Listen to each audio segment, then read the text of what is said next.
우리는 거룩한 하나님, 네, 감사합니다. 우리는 계속해서 주일 오후 시간에 이 마태복음 5장에 예수님께서 제자들을 따로 불러서 가르치신 산상순 말씀을 통해서 우리가 예수님을 믿는다고 할 때 그것이 제자로 부름받았으며 그 제자가 된다는 것이 어떤 것인지, 예수님을 따르는 길따름으로서 살아가는 것이 어떤 것인지를 한 주 한 주 확인해 나가고 있습니다. 특별히 지금 우리가 지나는 부분은 이제 새 암송한 부분을 지나서 그 끝부분이 그거였죠.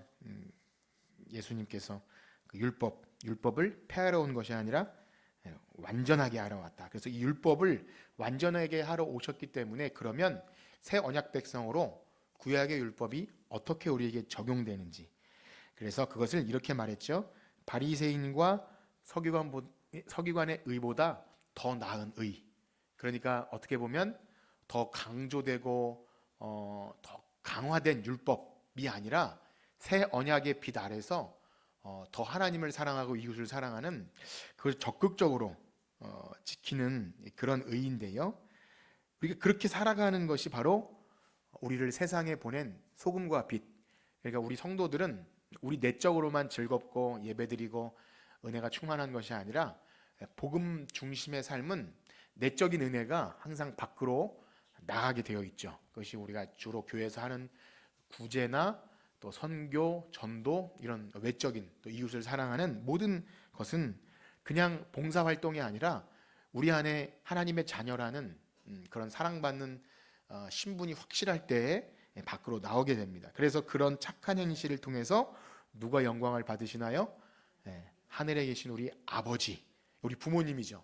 하나님 아버지께서 우리 착한 행실로 영광을 받으시고, 그래서 우리 성도들의 삶을 통해 그것이 의로운 행실인 삶과 복음이 함께 가는 겁니다. 그러니까 사람들에게 우리가 전해야 될 소금과 빛은 그냥 착한 행실이 아니라 언제나 생명의 복음, 예수님께서 떡만 먹고 돌려보내신 것이 아니라 하늘에서 내려온 산떡임을 알려주셨듯이 우리가 사람들과 만나서 많은 이야기를 하고 뭐 사랑을 베풀지만 결국에 해야 할 말은 우리의 영혼이 구원을 얻는 영생, 그것을 말해야 하는 거죠. 그래서 이 모든 것이 복합적으로 성도의 착한 행실과 무관하지 않습니다. 즉 우리가 세상에서 별로 빛이 나지 않고 도덕적으로나 또 법적으로 문제가 많으면서도 예수 믿으면 잘 되고 뭐 복 받는다 이런 식으로 얘기하면 비웃습니다. 그럼 말이 안 되는 거죠. 그래서 항상 이것은 둘이 같이 가는 건데요. 그래서 우리가 이 산상순을 함께 배울 때 간과하지 말아야 할 것은 더 강화된 율법, 더 힘들게 양심의 마음의 법까지 해서 끌어모아서 더 강화된 율법이 아니라 전에 죄 아래 있을 때는 능히 행할 수 없는 우리였지만 이제 그리스도의 은혜로 의인됨, 그러니까 내가 한 의가 아니라 예수 그리스도의 의가 우리에게 이렇게 인쳐짐으로 도장을 꽉 찍어주심으로 성령이 부어주셔서 이제 우리가 할 수 있는 능력이 있는 겁니까 없는 겁니까? 있어야 돼요. 믿음으로 선포하셔야 돼요. 우리는 그래서 혹 연약하여 지게 될 수도 있어도 늘 믿음으로 선포합니다. 내가 하는 것이 아니라 내 안에 계신 그리스도께서 이기게 하신다. 그런 마음을 가지고 믿음으로 선포하셔야 합니다. 바로 그러한 복합적인 율법을 대하는 자세, 그러니까 죄 아래 갇혀서 있는 것이 아니라 더 이상 정죄함이 없지만 그러나 하나님의 자녀에 된 신분으로 영광을 돌려야 하기에 명예롭게 율법을 지킵니다. 그래서 이제 6계명까지 배웠고요. 오늘은 7계명, 이 간음하지 말라라는 계명은 이 새 언약의 빛 아래서 어떻게 적용되는지를 살필 것인데요. 일단 예수님은 앞에 6계명을 말씀하실 때는 이런 말씀을 덧붙이셨죠. 옛사람에게 말한 바, 그렇죠? 그래서 옛사람에게 말한 바 살인하지 말라 하고 그 처벌 조항에 대해서도 말씀하십니다. 그게 21절이었죠. 옛사람에게 말한 바 살인하지 말라. 살인하면 심판을 받게 되리라. 그 심판은 뭐였습니까? 네, 죽음은 살인은 살인입니다. 구약의 율법은 그래요. 그러면 7계명에서 간음에 대한 형벌은 무엇이겠습니까? 네.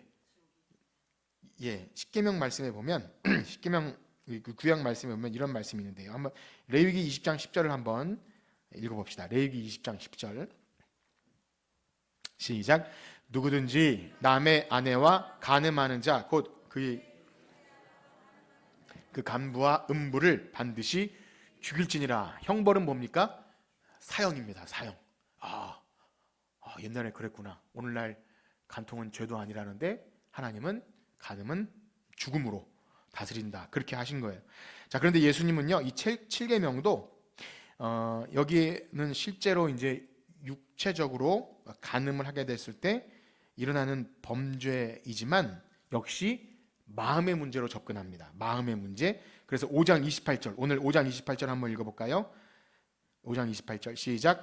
나는 너희에게 이르노니 음욕을 품고 여자를 보는 자마다 마음에 이미 간음하였느니라. 그렇습니다. 예수님은 오늘날 실제 우리의 법 적용, 오늘 간통죄가 폐지됐다고 하지만 그러나 형사 처벌이 없어도 민사 처벌은 있지 않습니까? 어쨌든 어떤 법 적용에 해당하지 않는다 할지라도 혹 상대가 느끼지 못했다 할지라도 여자를 볼 때 음욕을 품고 보기만 해도 이미 무엇을 하였다고요? 간음했다. 그래요. 참 이것은 어렵죠. 굉장히 광범위하게 적용되고요. 특별히 말씀을 전하는 목사인 저 자신부터 특별히 남성들에게 훨씬 더 어려운 율법이 아닌가 싶습니다. 전 여자가 돼보지 않아서 모르지만 공공연하게 또 자타가 공인하게 남성에게 훨씬 더 이 법이 더 적용되어야 되는 거죠. 실제로 그래서 광범위하기 때문에 다 포함됩니다. 결혼 관계 이외에 모든 남녀 간의 성관계 그리고 성적인 욕망을 품는 것까지 다 간음에 들어갑니다. 우리는 이것을 타협할 수 없습니다. 오늘날 아무리 시대가 변해도 타협할 수 없는 것이죠. 실제로 남성들에게 있어서는요, 제가 더 강조하지 않아도 보는 것으로 음욕이 일어나죠. 어떤 범죄도 마찬가지지만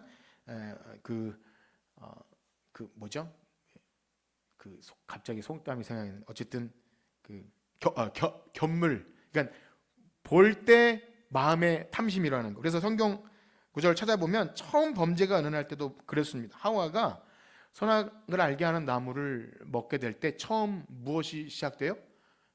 그 나무를 본즉 그렇게 시작되죠. 한번 읽어볼까요? 창세기 3장 6절인데요. 우리 화면을 보면서 한번 읽어봅시다. 시작. 여자가 그 나무를 본즉 먹음직도 하고 보암직도 하고 지혜롭게 할 만큼 탐스럽기도 한 나무인지라. 여자가 그 열매를 따먹고 자기와 함께 있는 남편에게도 주매 그도 먹으니라. 그렇습니다. 성범죄가 아니더라도 우리는 뭘 볼 때 견물생심, 그러니까 볼 때 죄가 시작될 수 있는 거예요. 갖고 싶다, 그런 마음.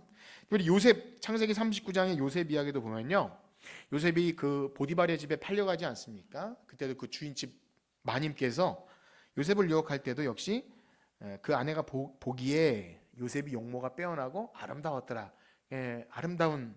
그래서 제가 여기 하와나 여성 얘기를 먼저 했지만 사실 이것은 좀 뭐랄까요, 비일비재한 일은 아니죠.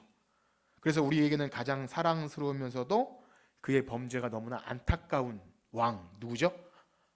다윗 왕. 다윗 왕은 얼마나 하나님 마음에 합한 정말 아름다운 왕입니까? 그런데 그의 범죄가 얼마나 치명적인지 성경에도 너무 많이 기록되고 굉장히 안타깝죠. 여러분, 다윗이 어떻게 성범죄를 저지르게 됩니까? 그 자기의 충신 우리아의 아내가 목욕하는 것을 목격하죠. 옥상을 거닐다가. 근데 아무튼 삶이 여유로웠나 봐요. 전쟁이 그치고 그렇게 목욕하는 것을 볼 때 정신줄을 놓게 됩니다. 그래서 간음을 하고요. 그걸 덮기 위해서 또 무슨 죄까지 저지르죠? 살인죄까지. 그러니까 이거는 한번 범죄가 시작되면 우리는 막 그 불나방처럼 그렇게 되는 거예요. 감추기 위해서. 물론 나단을 보내서 회개케 했지만 얼마나 그의 인생에 치욕스럽기도 하고, 이따가 우리가 찬양 부르겠지만 하나님의 성령이 내게서 떠난 것 같은 그런 아주 너무나 그 극심한 고통을 느끼는 거예요. 그 죄의 무게가 무거워서. 물론 하나님은 그런 모든 것을 통해서 죄를 자백하고 더 큰 은혜를 경험하게 하시지만 실제 우리의 삶에 그런 경험은 얼마나 치명적인지 모릅니다. 그래서 예수님도요, 이 7계명을 마치 수동적으로 그냥 내가 수동적으로 육체적인 범죄만 저지르지 않는 것이 아니라 마음을 다해 지켜내는 것. 그래서 마음부터 조심하라고 하는 그 의미를 이어서 이렇게 표현하죠. 29절과 30절 한번 읽어보겠습니다. 29절 30절 시작. 만일 내 오른눈이 너를 실족하게 하거든 빼어 내버리라. 내 백체 중 하나가 없어지고 온몸이 지옥에 던져지지 않는 것이 유익하며 또 만일 내 오른손이 너로 실족하게 하거든 찍어내버리라. 내 백체 중 온몸이 지옥에 던져지지 않는. 아멘.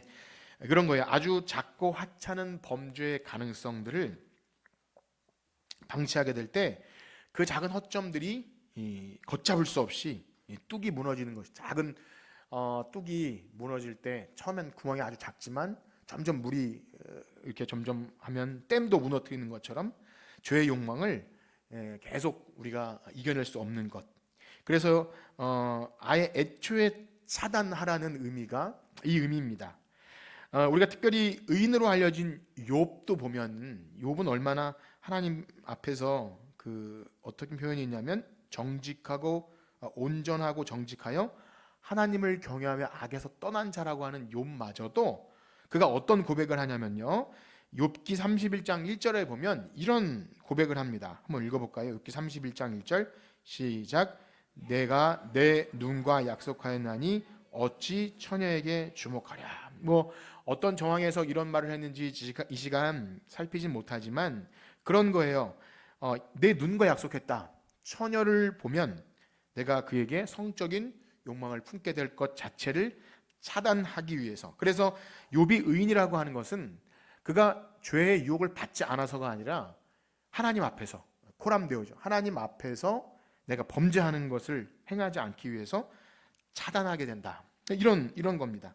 왜냐하면 자신이 언제나 죄의 유혹에 넘어질 수밖에 없는 연약한 인생임을 알았기 때문에 늘 왜 자녀들과도 잔치를 베풀고 나서도 예배드리면서 우리가 우리도 모르는 사이에 죄 짓지 않았는가 뭐 이런 일을 했던 사람이죠. 그래서 욥의 삶을 보면 죄의 유혹이 없어서가 아니라 내가 하나님 앞에서 이걸 방치하면 그냥 내버려두면 걷잡을 수 없이 무너질 수밖에 없기 때문에 자신을 지킵니다. 그래서 우리 그리스도인들은요 이런 외형적인 성범죄는 물론이거니와 마음으로도 은밀하게 아무도 보지 않는 곳에서조차 이런 죄에 노출되지 않도록 우리 자신을 지키는 건요 너무나 중요합니다. 그것이 앞에서 예수님 말씀하신 바리새인과 서기관의 의보다 나은 성도의 의입니다. 그러니까 바리새인 서기관은 외적으로만 가늠하지 않으면 우리는 의롭다 하지만 그들에게 말씀하시는 거죠. 이미 그 마음속에 여자를 보고 음욕을 품는 자는 가늠하였다. 그러니까 우리는 천국 백성들의 의는 이보다 더 어떻게 보면 어렵다고 할 수 있는데요. 그럼에도 불구하고 우리는 이 진리의 말씀에 어떤 유의 타협도 없어야 할 줄 믿습니다. 여러분 그렇게 생각이 되시죠? 오늘날 그런데 많이 타협이 될 수밖에 없어요. 성적으로 많이 개방된 오늘날 뭐 혼의 성관계나 그리고 또 동성애 이런 문제들이 더 이상 어떤 죄라기보다 자유, 그다음에 뭐 어떤 다원 뭐 이런 형태로 질서가 무너지고 있는 오늘날 자녀를 키우고 또 시대를 살고 있지 않습니까? 우리가 보는 어떤 드라마나 영화나 모든 그 코드에 뭐 개그나 아니면 그 어떤 거에 다 항상 그 성적인 것과 동성애 이런 코드들이 숨어 있어요. 그리고 이제 그것이 점점 자연스럽게 이렇게 읽혀지죠. 그리고 그것을 오늘날 뭐 교회들이 굉장히 민감하게 반응하는 차별금지법이나 이런 동성애 문제들이 왜 민감하냐면 이제 뭐 교회 안에서도 그런 얘기를 하면 뭐 잡혀간다 혹은 동성애의 자유를 침해한다. 사실 뭐 그래요. 서로 뭐 다 자유가 있으면은 그런데 왜 말 못할 자유가 있는지 어쨌든 모르겠지만 그런 겁니다. 참 어려운 문제예요. 오늘날 시대가 그렇기 때문에 과연 기독교의 진리를 계속 강조할 수 있을까? 그건 고리타분한 옛날 얘기처럼 여겨질 수 있고 우리 이제 자라나는 아이들도 아마 그거는 성경에나 나오는 그런 옛날 얘기라고 치부할 수 있는 그런 시대가 오지 않을까 걱정스럽긴 합니다. 특별히 오늘날 이 성범죄는 아무리 여성 인권이 신장되고 여성이 뭐 옛날처럼 그렇게 억압당하는 시대가 아니어도 여전히 거의 성범죄는 남성이 여성에게 일어나지 않습니까? 아마 그래서 목사인 저부터 시작해서 우리 남성들에게 있어서 더욱 취약한 것이 이 성범죄일 것입니다. 그렇죠? 네. 네. 그래서 이 범죄 앞에서 우리는 어느 정도로 경각심을 가져야 되는지, 그게 아까 읽은 말씀이에요. 다시 한번 읽어볼까요? 5장 29절과 30절 읽어봅시다. 시작. 만일 내 오른눈이 너로 실족하게 하거든 빼어 내버리라. 내 백체 중 하나가 없어지고 온몸이 지옥에 던져지지 않는 것이 유익하며, 또한 만일 내 오른손이 너를 실족하게 하거든 찍어 내버리라. 내 백체 중 하나가 없어지고 유익하니라. 어떤 각오입니까? 신체 중 일부를 잘라낼 정도로 굳은 각오로, 그러니까 희생의 대가를 치를 각오로 내가 이 범죄에 노출되지 않도록, 특별히 간음죄에 노출되지 않도록 자신을 지키라는 말씀인데요. 그런데 잘 생각해 보면, 만약 우리가 이제 눈으로 범죄했을 때 오른눈을 빼버리거나, 뭐 한 눈이잖아요. 그리고 오른손을 잘라버리면 우리가 가지고 있는 죄의 그 음욕이 사라지겠습니까? 네, 그렇지 않아요. 어떤 사람이 말하기를, 저도 전해 내려오는 얘기를 들었지만, 어떤 사람이 노름을 끊기 위해서, 화투를 끊기 위해서 손가락을 잘랐다고 하더라고요. 네, 발가락을 하든지 그 잘린 손가락을 하든지 끊을 수가 없는 것이 그 도박 중독이고, 마찬가지 뭐 음주나 모든 중독은 그걸 내 신체 일부를 잘라내도 없어지지 않아요. 죄는 그렇습니다. 내 의지와 각오로 할 수는 없는 거예요. 다만 예수님은 그런 말씀이죠. 그런 각오를 가지고 지키라는 말씀이에요. 실제로 경건한 그 알렉산드리아의 유명한 교부, 그러니까 오늘날의 목사님인데요. 초대교회 교부 중에 오리겐이라는 그분은 자신이 목사이고 이제 하나님 앞에 경건한 삶을 살기 위해 스스로 거세를 했다 그래요. 거세. 네. 뭔지 아시죠? 그러면 음욕이 사라질 줄 알았는데 그렇지 않다라는 겁니다. 그게 참 어려운 문제예요. 뭐 우리 교회 여성들이 더 많고 남자들이 있긴 하지만 그렇다는 거예요. 그래서 여성은 남성의 그런 걸 알아야 하고, 우린 그것을 얘기할 수 있어야 됩니다. 그래서 어떤 누구도 그래서 특별히 뭐 그런 목사님이나 그런 것을 많이 일어나잖아요. 굉장히 거룩할 것 같고 문제가 없을 것 같고, 그래서 이단 교주들이 그런 짓을 할 수밖에 없는 것은 자신을 스스로 속이는 거예요. 스스로 거룩한 척, 그런 위선은 없습니다. 그런 건 결코 있지 않아요. 그렇습니다. 그렇기 때문에 예수님의 말씀은 정말 음욕을 끊어내 버리기 위해서는 실체 일부를 잘라내는 그런 결심이지, 실제 잘라내라는 것은 아닙니다. 문자적으로 해석할 수 없어요. 오리겐이 한 것처럼 잘라내도 그것이 해결되지 않아요. 복음은 그렇게 말하지 않습니다. 우리에게 막 그 신체 일부를 막 고통을 가하면서, 실제로 그런 파들이 있어요. 무릎으로 계단을 올라가는 고행을 통해 자기 자신을 채찍으로 때려서 뭔가 거룩을 이루려고 하는 것은 복음이 아닙니다. 그렇게 할 수는 없어요. 그럼에도 불구하고 예수님 말씀은 뭐냐면, 그런 각오로 이 범죄에 노출되지 않도록 자신을 지키라는 명령입니다. 여러분 어떠십니까? 남성들 여성들이 있지만 나는 이런 범죄 가능성이 있다는 걸 알고 이런 죄를 저지르지 않기 위해 어떤 준비를 하십니까? 어떠세요? 네, 예, 뭐 그렇습니다. 별로 이렇게 눈 마주치고 얘기하기가 뭐 어려울 수 있다는 생각이 들지만 있는 거죠. 히브리서 기자는 어떻게 죄와 싸우려 그러죠?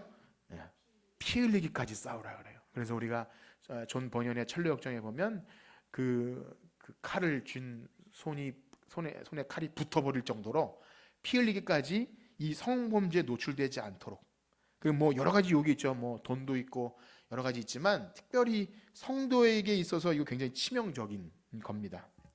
그런데 놀랍게도요, 저를 비롯해서 우리는 우리 자신에 대해 굉장히 맹신합니다. 나는 그러지 않을 거라는 굉장히 그런 스스로를 속이는데요. 마치 우리가 마음만 먹으면 충분히 내가 죄를 짓지 않을 거라고 그렇게 자신을 믿는 것 같아요. 그런데 그러면 안 되죠. 누구도 믿으면 안 돼요. 우리 자신은 믿을 만한 존재가 아닙니다. 우리가 아까 부른 찬양처럼 보소서 주님, 나의 마음은 선한 것 하나 없습니다. 이런 고백이 늘 있어야 돼요. 늘 언제나 죄의 유혹에 넘어질 수 있다는 것을 알고 하나님 앞에서 늘 자신을 지키지 않으면 누구든 넘어집니다. 그래서 뭐 성범죄를 저지르는 어떤 뭐 성직자나 누가 처음부터 그러려고 했겠습니까? 그렇죠? 예, 아무도 그러려고 뭐 그가 뭐 사이코패스나 아예 진짜 자신의 어떤 성범죄를 하기 위해서 가장해서 하지 않고서는 누구도 자신이 그런 범죄를 저지를 거라고 생각하는 사람은 없을 거예요. 그러나 아까 본 것처럼 자신이 이런 거에 노출되는 것을 되게 자부심을 갖고 나는 괜찮을 거라는 그런 이상한 근자감, 근거 없는 자신감, 그건 아닙니다. 성도에게도 그렇지 않습니다. 그래서 아마도 이것을 모를 때 우리는 이 간음은 나와 상관없는 대수롭지 않게 여겨서 준비하지 못하게 되지 않나 싶은 거예요. 그리고 이상하게도 교회 안에는 얼마나 뭐랄까요, 형제 자매 이런 것이 얼마나 좀 자연스럽습니까? 그러다 보니까 때때로 저는 그런 것을 경험해요. 성인지 감수성이 많이 떨어질 때가 있다. 너무 친밀하고 그런 것을 가장해서 굉장히 조심해야 합니다. 특별히 굉장히 뭐 큰 교회나 뭐 이런 데서 찬양 그런 뉴스들이 있어요. 굉장히 영향력 있는 찬양 인도하는 어떤 인도자, 그런데 이렇게 많은 자매들이 있고 많이 어우러져서 교제도 하고 그런 가운데 그런 것을 들으면 굉장히 슬프죠. 하나님께 영광이 가려지는 것, 그래서 우울한 겁니다. 이런 주제는 굉장히 말하기 꺼린 어려운 주제지만 이런 주제가 언급되어야 합니까? 안 되어야 합니까? 되어야 해요. 이것이 만약에 그냥 쉬쉬하거나 그냥 뭐 알아서 이런 문제가 아니라 공공연하게 얘기가 되어져야 하고 스스로를 서로 조심하게 해야 합니다. 어떤 상황에서도 우리 스스로를 믿을 수 없는 거예요. 그래서 결국 우리 마음에서 이미 그런 눈으로 범죄가 시작될 때 걷잡을 수 없이 그것이 실제 범죄로 이어지게 되고 그런 소식이 간간히 들리면 너무나 많은 신앙 영적으로 우리 많은 손해를 봅니다. 그래서 성경은 죄로 인해서 하나님을 떠난 인생들에게 나타나는 가장 두드러지는 특징으로 언제나 이 성적인 문제를 언급해요. 우리가 아담과 하와의 타락 이후로 노아 홍수 이전까지 뭐 사람들이 먹고 마시고 시집가고 장가가고 이런 것도 있지만 이런 특징이 있어요. 하나님의 아들들이 사람의 딸들을 자기 보기 좋은 대로 아내를 삼는 이런 표현들이 있어요. 그러니까 자기 보기 좋은 대로 자기 욕망에 따라서 살아가는 모습들, 성과 관련이 있죠. 소돔과 고모라는 어떻습니까? 거기에 롯을 만나러 갔던 두 천사가 남성임에도 불구하고 거기 모인 그 마을 사람들이 모여서 우리가 서로 관계하리라 이런 표현을 쓰죠. 즉 그때도 이미 동성애가 만연한 것이 소돔과 고모라라는 것을 알 수 있고요. 그리고 신약으로 오면은 이 하나님을 떠난 복음을 말하기에 앞서서 하나님을 떠난 죄인들의 삶이 어떠한지 그것을 이렇게 표현합니다. 한번 읽어볼게요. 로마서 1장 21절에서 먼저 24절까지 한번 읽어봅시다. 저와 여러분들이 한번 교독하겠습니다. 로마서 1장 21절에서 24절 제가 먼저 읽겠습니다. 하나님을 알되 하나님을 영화롭게도 아니하며 감사하지도 아니하고 오히려 그 생각이 허망하여지며 미련한 마음이 어두워졌나니 썩어지지 아니하는 하나님의 영광을 썩어질 사람과 새의 짐승과 기어다니는 동물 모양의 우상으로 바꾸었느니라. 그러므로 하나님께서 그들의 마음 정욕대로 내버려두사 그들의 몸을 서로 욕되게 그렇습니다. 여기 그러므로 나온 것은 앞에 나오는 하나님을 알되 영화롭게도 하지 못하는 그런 죄악된 상태이기 때문에 그러므로 내버려 두시는 거예요. 그러니까 하나님의 은혜와 보호 아래가 내버려 두면 마치 그 짐승처럼 이 모든 뭐랄까요 인간의 도덕성과 양심이 사라져버린 그런 상태이죠. 그래서 26절 27절 한번 읽어봅시다. 26, 27절 시작.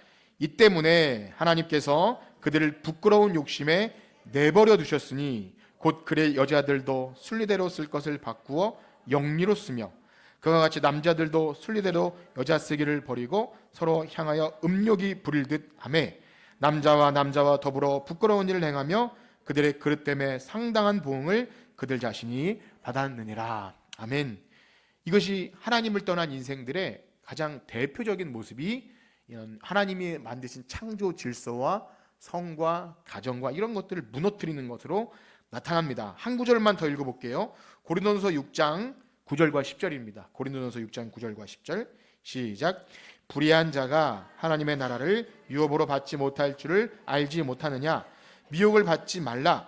음행하는 자나 우상 숭배하는 자나 간음하는 자나 탐색하는 자나 남색하는 자나 도적이나 탐욕을 부리는 자나 술 취하는 자나 모욕하는 자나 속여 빼앗는 자들은 하나님의 나라를 유업으로 받지 못하리라. 아멘.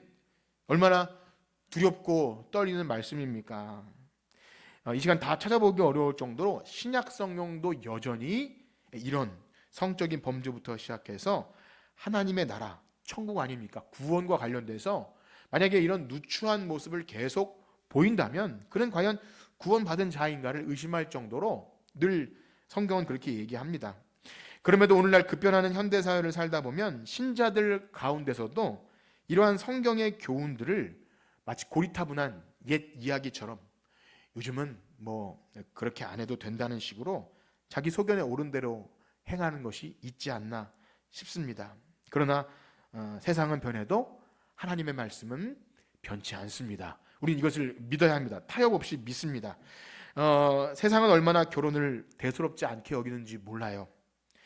결혼 이후의 성관계를 굉장히 자연스러운 사랑이라는 이름으로 포장해서 가정의 질서, 영화나 드라마 속에서 그런 것을 대수롭지 않게 깨뜨리죠. 생명 탄생의 축복을 무너뜨리고 인생에 있어서 씻을 수 없는 상처는 성범죄로 비롯해서 있다는 것을 우리는 제가 강조하지 않아도 너무나 중요한 사실입니다. 특별히 이 거룩한 교회, 주님의 몸된 교회, 예수님을 머리로 하고 우리는 그 몸에 붙어있는 지체로서 만약에 교회 공동체 안에 성적인 문제가 발생하면 그 충격은 정말 이루 말할 수 없는 거예요.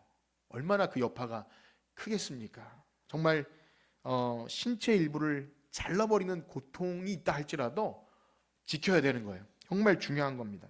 그럼에도 놀라운 사실은 그런 일이 만약에 목회자를 비롯해서 유명 찬양 인도자나 교회 중직들에게 일어나게 될 때 더 끔찍한 것은 되도 않게 다윗 핑계를 대는 것을 가끔씩 봐요. 다윗도 그러지 않았냐. 이것은 성경을 그렇게 인용하라고 준 게 아님에도 그렇게 다윗 핑계를 대면서 뻔뻔하면 저는 정말 하나님이 없는 자이지 않나. 물론 회개하고 돌아올 수는 있겠지만 두렵고 떨리는 겁니다. 그렇게 할 수는 없는 거예요. 성경을 그렇게 자기 멋대로 인용하라고 주신 것이 아니죠. 다윗이 뭐 그걸 합리화했습니까? 정말 뼈가 짓눌리는 고통 속에서 하나님 앞에 울며 신음하지 않았겠습니까? 만약에 그런 거 없이 뭐 다윗도 그러고 뭐 다 그랬는데 인간이 다 그럴 수 이렇게 말할 수 없는 겁니다. 그러나 불행 중 다행인 것은 그래도 아마 세상은 교회에 희망이 있다고 생각하는지 몰라요. 그래서 교회 안에 성범죄가 일어나면 사람들이 더 거세게 비난하지 않습니까? 저 그래야 한다고 봐요. 그래야 그래도 교회의 어떤 가능성을 보는 거죠. 물론 포기하는 사람도 있지만 굉장히 뭐 비아냥거리고 하지만 전 그게 맞다고 봅니다. 그래야 만약에 세상이 그래도 아니 왜 나만 갖고 그래? 그렇게 반응하면 안 되죠. 굉장히 조심해서 나라고 그런 일이 일어나지 않을 수 있으랴 하면서 굉장히 살얼음을 걷는 그런 마음으로 조심해야 합니다. 저 자신에게 그렇게 설교하고 있는 거예요. 여러분들에게 말하고 있지만 그래서 저 자신도 목사이지만 이건 참으로 지키기 어려운 겁니다. 물론 뭐 사춘기 청소년 시기를 지나고 혈기왕성한 청년신을 지날 때는 어떻게든 하나님 앞에서 울면서 회개하고 참 견디기 어려운 것이 어떤 남자의 성적인 욕망 아니겠습니까? 그런데 착각하는 것이 나이가 들고 결혼을 하고 자녀를 낳고 이제 설교를 하고 거룩한 척하면 그런 것이 없어지지 않을까라고 생각했는데 그렇지 않아요. 그렇지 않더라는 거예요. 순간순간 아찔한 죄의 유혹이 다가오는 것을 경험하면 정말로 두렵고 떨립니다. 한순간에 나락으로 떨어질 수 있겠구나라는 생각을 늘 하게 됩니다. 다행인 것은요, 저만 그런 줄 알았는데 굉장히 유명한 목사님들, 뭐 저와 개인적으로 얘기는 안 했지만 전에 들어는 굉장히 존경받고 유명한 은퇴한 목사님들도 종종 사적인 자리에서 여전히 그 죄와 싸우고 있다는 얘기를 들으면 네, 그렇습니다. 그래야 되는구나, 안심하면 안 되는구나라는 생각을 하게 됩니다. 옆에 있는 분 인사는 하지 않겠습니다. 어쨌든 스스로를 서로가 지켜야 돼요. 남성이나 여성이나 그런 것을 알고 그렇구나. 그래서 함부로 하지 않는 것, 함부로 성적인 농담이나 교회 안에서 어떤 선을 넘는 가능성들에 대해서 농담이라도 하지 않는 건 굉장히 중요합니다. 그렇습니다. 이건 뭘 말해줍니까? 육신을 가진 한 어떤 자도 성자가 될 수 없어요.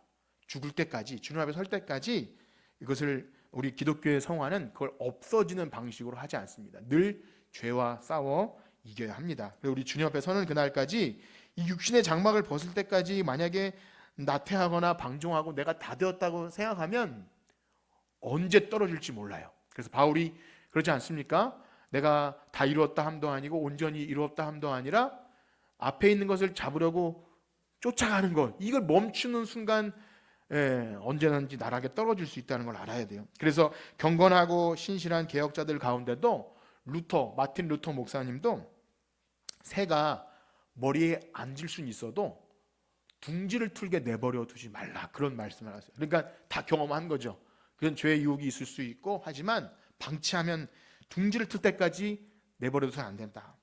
청교도 목사님들 가운데 최근에 그런 읽었던 책인데, 신자의 내재하는 죄, 또 죄죽임, 이런 책을 쓴 존 오웬 목사님은 이런 말씀을 하세요. 죄를 죽이라. 그렇지 않으면 죄가 너를 죽일 것이다. 그러니까 죄 죽임이라는 제목이 있는데 죄를 죽이라 그래요. 그건 피 흘려 싸운 단호함이고, 우리가 살고 있는 동시대에 참 존경할 만한 목사님들 가운데 우리 미국 목사님한테 최근에 존 메가다 목사님이 돌아가셨고, 존 파이퍼 목사님이라고 계시는데, 그분이 이제 그런 굉장히 센스 있고 굉장히 참 존경할 만한 목사님인데, 이런 룰이 있어요. 5초 룰, 5초 법칙이죠. 5초. 제가 한번 읽어드릴게요. 안 돼라고 말하며 5초 내에 성적으로 유혹하는 생각들 머릿속에 제거하라. 목사님이 그렇게 말한 거예요. 5초밖에 시간이 없다. 저항하지 않고 시간을 많이 주면 유혹은 더 이상 거부할 수 없는 힘을 가지고 우리 마음속으로 파고 들어와 자리를 잡는다. 할 수 있다면 목소리를 높여 소리쳐도 좋다. 강하고 전쟁에 임하는 자세를 취해야 한다. 그럼 어떻습니까? 이렇게 싸우고 있습니까? 우리도 알게 모르게 그냥 타협하고 있는 것은 아닙니까? 그래서 각자 나름대로 신앙인들은 자신을 유혹을 이겨낼 방법이 있어야 돼요. 그런 어떤 도구가 있어야 합니다. 어떤 것이 되었든 그것이 방법이 없으면 될 대로 되라고 내버려두면 속수무책으로 무너질 수밖에 없는 거예요. 우리는 그렇습니다. 선한 것이 없어요. 우리 자신의 어떤 노력과 잘라내는 각오로 할 수 없는 겁니다. 그래서 늘 은혜를 구해야 합니다. 놀라운 사실은요, 실제 성범죄가 일어나지 않아도 우리 신자 안에 그런 성적인 유혹과 어떤 영화나 드라마나 매체를 통해서 잔상이 남게 되면 엄청난 영적인 방해가 일어나요. 기도에 집중하거나 또 말씀 보거나 그런 어려움을 겪습니다. 다 남자들 얘기 같아요. 우리 권사님이나 여성들에게는 좀 어울리지 않는 말인 것 같기도 하지만, 그러나 아셔야 합니다. 그렇구나. 만약에 이런 일을 방치하면 죄책감에 눌리기도 하고, 그러다 보면 타협하게 되고, 사람이 다 그렇지, 그렇게 자신을 더 죄에 노출하게 합니다. 그렇습니다. 오늘 말씀을 마무리하면서 이 얘기를 많이 길게 하는 것보다 모든 범죄가 다 문제이지만 우리 특별히 신자들 가정 안에, 교회 안에 성범죄는 굉장히 치명적이라는 것을 우리가 아셔서 우리의 거룩한 성전된 몸이 죄의 도구가 되지 않도록 여러분 우리 자신을 지켜야 할 줄 믿습니다. 정말 복음 전도에 방해가 되고 하나님의 영광이 가려지는 일이 우리 몸을 통해, 거룩한 성전인 몸을 통해 대해서는 안 되도록 기도하셔야 하고요. 만약 말씀을 들으시는 저와 여러분들 가운데 이런 것에 이길 힘이 없다면 정말 신실한 동역자와 함께 나누면서 기도해야 돼요. 여러분 저를 위해 기도해 주세요. 어떤 제가 이렇게 어떤 동성애자가 그랬다 그래요. 그냥 이건 태어날 때부터 그런 거 아닌가. 근데 거듭난 이후에는 이건 죄구나. 내 안에 있는 이런 거룩하지 못한 것이, 그러니까 분별이 굉장히 중요한 거죠. 그러니까 나를 죄와 타협하고 그냥 방임하는 게 아니라 일단 나는 거듭난 자이면서도 이 죄의 육이 있다는 걸 알고 이 불변한 다음에 그 다음으로 이겨낼 수 있는 도구를 만들어내는 거예요. 그래서 여러분들이 오늘 말씀을 들으시면서 내가 이런 것들을 방치했다면 은혜를 구하면서 하나님, 제가 주님을 더 사랑하고 은혜 받은 자로서 누추한 것에 노출되지 않도록, 그래서 내가 복음을 전할 때 부끄럽지 않고 하나님을 더 사랑하는 그런 빛의 자녀로 살게 하여 주시옵소서. 그런 간구가 있기를 소원합니다. 우리 찬양 부르고 마칠 텐데요, 이 찬양은 시편 51편의 다윗이 우리 아내 밧세바를 간음하고 난 그 시이죠. 그런데 이 내용에 보면 주의 성령을 내게 떠나지 마옵소서. 정결함이 사라지고 거룩함이 없을 때 마치 하나님께서 나에게 얼굴 가린 것처럼 너무나 두려운 겁니다. 하나님의 자녀는 그런 거예요. 그러므로 우리가 오늘 간음이라는 주제이지만 죄는요, 하나님과의 우리의 관계를 깨트리는 무서운 효과가 있다는 걸 아시고, 주님, 제가 주님 앞에 멀리 떠나지 않도록 죄를 싸워 이기도록 힘 주시옵소서. 우리 그런 마음 가지고 이 찬양 부르시고 기도하겠습니다.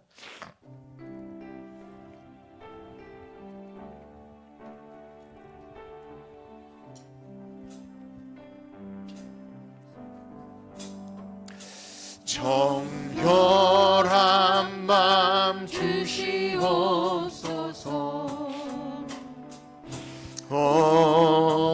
주님,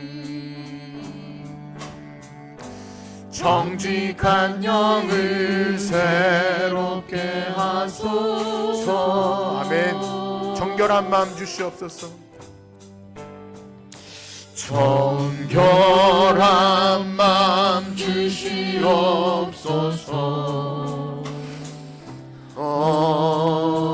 주님, 아멘.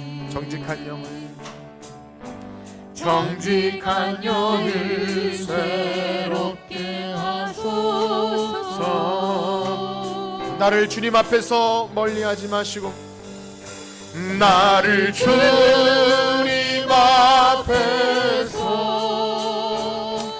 멀리하지 마시고 주의 성령을 거두지 마옵소서. 아멘.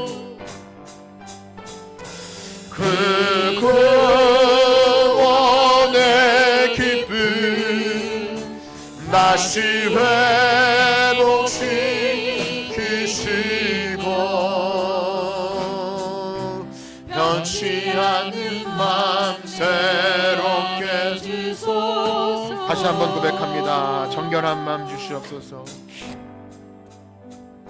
정결한 마음 주시옵소서. 오 주님, 주님, 정직한 영을 새롭게 하소서. 나를 주님 앞에서 멀리하지 마시고, 나를 주님 앞에서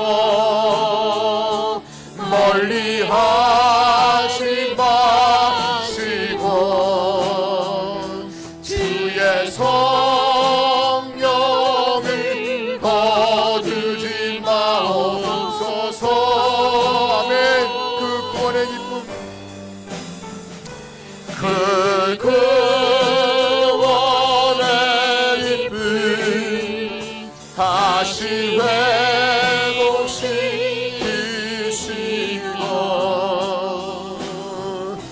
변치 않는 맘 내 안에 주소서. 아멘. 우리 들으신 말씀 가지고 기도합시다. 오늘 간음에 대한 이야기지만 근본적으로는 우리가 하나님을 사랑하고 주님 안에 거하는 기쁨과 그 사랑이 죄로 인해서 깨어지는 것이 가장 고통스러운 것이 거듭난 자입니다.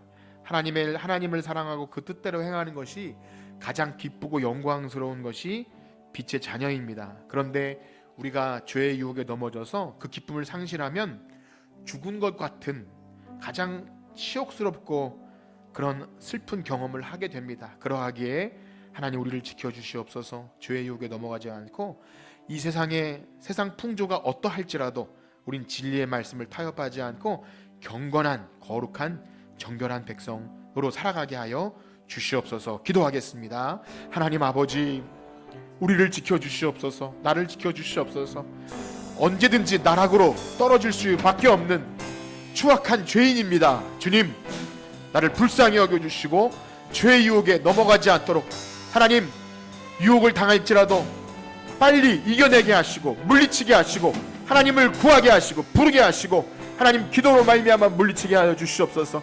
하나님 신체의 일부를 잘라낼 각오를 가지고 이 죄악을 넘어뜨려야 하나님의 영광, 교회의 영광, 가정을 지키고 또 하나님 사랑하는 아내와 남편과 자녀에게 상처를 입히지 않을 수 있습니다. 주님, 상처를 입히는 미련한 일을 입히지 않게 하여 주시옵소서. 하나님, 우리 자신을 믿을 수가 없습니다. 그러하기에 성령님의 은혜를 구합니다. 하나님, 불쌍히 여겨주시고 이겨내게 하시고 죄의 유혹을 떨쳐버리게 하시고 날마다 주 앞에 경건한 하나님 백성으로 살게 하여 주시옵소서. 하나님의 사랑 가운데 거하게 하여 주시옵소서. 하나님의 사랑이 식어져버린 우리는 죽은 자와도 같습니다. 하나님의 거룩한 백성은 죄의 유혹에 방치될 수가 없습니다. 주님, 우리를 불쌍히 여기소서. 죄의 유혹을 힘써 싸워 이해하시고 하나님의 사랑받는 자녀로 하나님의 주신 가정의 질서를 깨지 않고 하나님 자녀들과 하나님 거룩한 교회 공동체가 주님의 몸으로서 아름답게 지어져 나가기 위해서 우리 몸을 거룩한 성전으로 하나님이 기뻐하시는 거룩한 몸으로 거룩히 지키게 하여 주시옵소서. 그래서 주 오실 그날에 우리의 온 몸과 영혼이 하나님 거룩하고 정결한 신부로 드려질 수 있도록 하나님 인도하여 주시고 복을 내려 주시옵소서. 세상 품조에 휩쓸리지 않는, 타협하지 않는 거룩한 자녀로 사는 우리 모두가 되게 하여 주시옵소서. 감사합니다. 우리와 함께하여 주시옵소서. 아멘.